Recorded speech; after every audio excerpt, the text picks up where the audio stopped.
Hey guys, it's Kristi with 413 Fitness. A couple weeks ago, I did a get to know you at the gym, and I asked the fighters, what is it that we could be doing in class that you need some practice on, especially things that you do on a regular basis at home?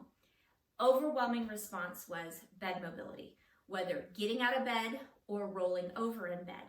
So today, I'm going to create a video for you that's going to give you some tips and tricks on how to get yourself in and out of bed and rolling over in bed. Now, reality is the floors at the gym are a lot harder than our beds at home, or at least I hope they are, right?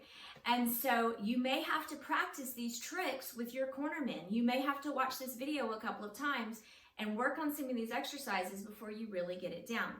But you're going to see some of these exercises as things that we regularly do in the classroom. That power move, that power twist that we do on a regular basis, where we sit up nice and wide, or we do it from a standing position, we open up that chest. I tell you all the time it's for posture. We're gonna roll and open and roll and open. Well, it's also really good for bed mobility, and I'm gonna show you how that's gonna work. So what we're gonna do first is get ourselves in bed. So hopefully this isn't the problem getting into bed, but sitting in bed, we're gonna lay down on one elbow and we're gonna sweep our legs up into the bed.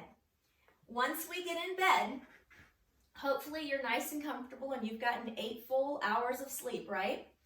But if you need to roll over, what you're going to do is you're gonna bend the opposite knee of the way you want to roll. So if I wanna roll to the left, I'm gonna bend my right knee.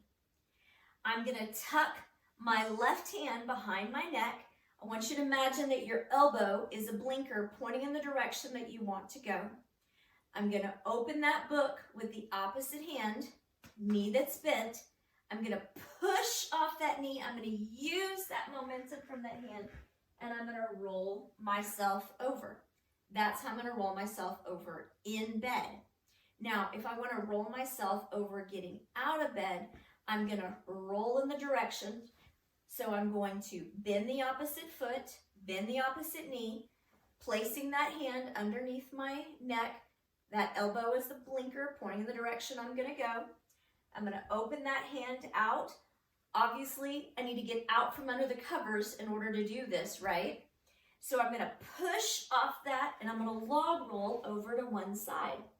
Now from here, I want you to think about, I want to try and get myself up into a ball. I'm going to have smaller area to move. I've got that hand underneath my neck to support me.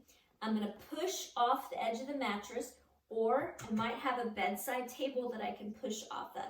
I'm going to act like a seesaw. So my head's going to go up, my legs are going to go down. I'm going to push up onto that elbow, swinging those legs off, and walking myself up onto the edge of the bed. Now, something that you guys may need to think about is, do you have a stronger side? I know you've been married, some of you, for 50 plus years. You might think about switching to your stronger side. So if you have a stronger side, you may need to get on the other side of the bed so that you can roll to your stronger side, so you can push yourself up. But that's why we train for these things in the gym, so that you can use them at home also. So just be thinking about that. Like I said, we want to do those power moves so that we can swing that arm over, and we also want to push off the opposite leg to roll ourselves out of bed. Guys, thanks a bunch. Love you as always. See you at the gym.